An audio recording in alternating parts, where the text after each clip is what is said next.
Dear Chiefs of Defense, strategic commanders, dear colleagues, dear friends, welcome to the 187th Military Committee in Chiefs of Defense session in person.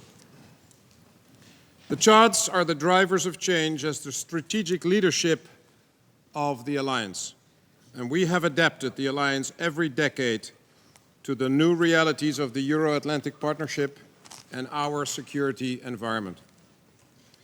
As the Secretary General once said, we are the most successful alliance in history because of two things.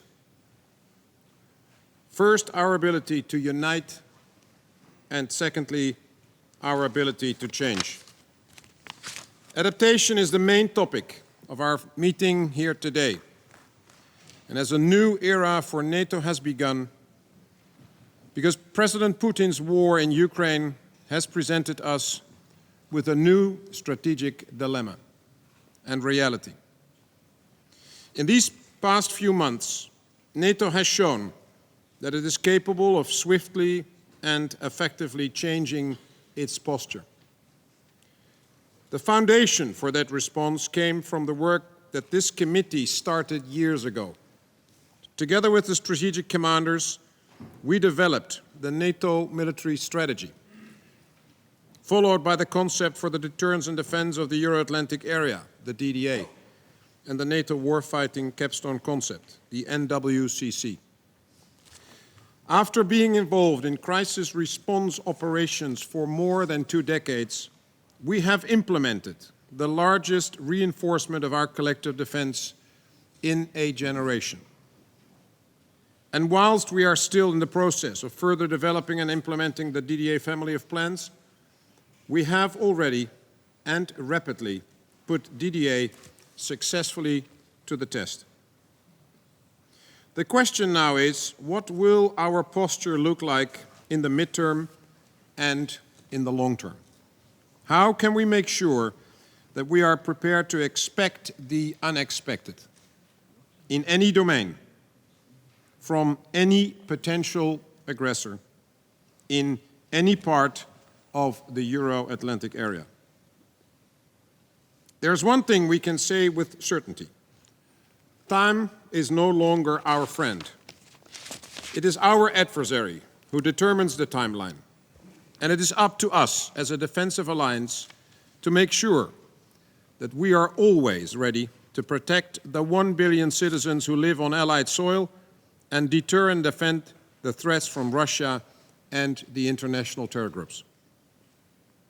Therefore, it is of the utmost importance for us to provide the political leadership with our unfettered military advice on NATO's future posture and the continued adaptation, which will in turn allow them to take informed decisions. Now let me briefly touch upon the upcoming sessions today. In a moment, the Secretary General will join us to discuss the geostrategic context and the preparations for the Madrid summit in June. The second session is dedicated to the ongoing war in Ukraine. Our partners from Finland, Sweden, and Ukraine will participate as well. And Valeri will participate on VTC. During the third session, led by Supreme Allied Commander Europe, General Todd Walters, we will focus on the implementation of DDA and the development of our long-term posture.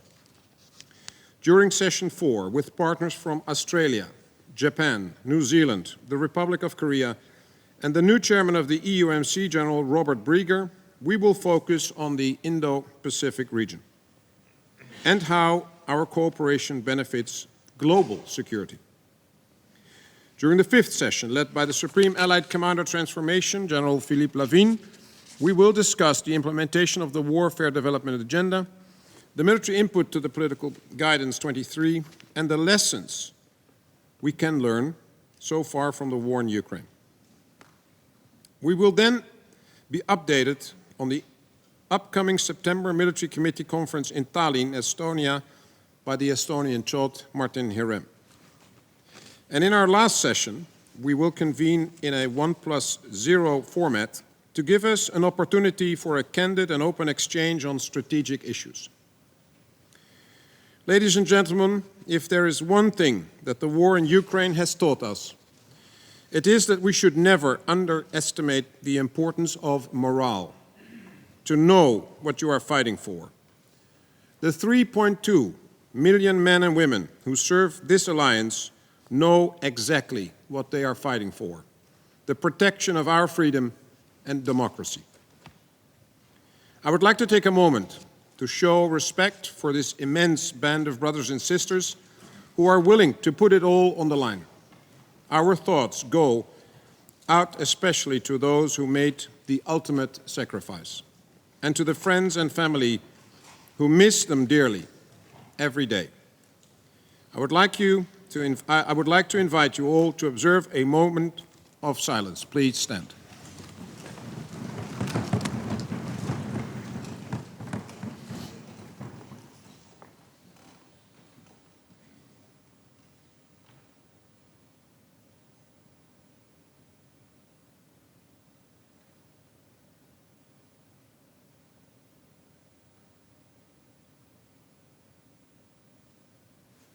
Thank you.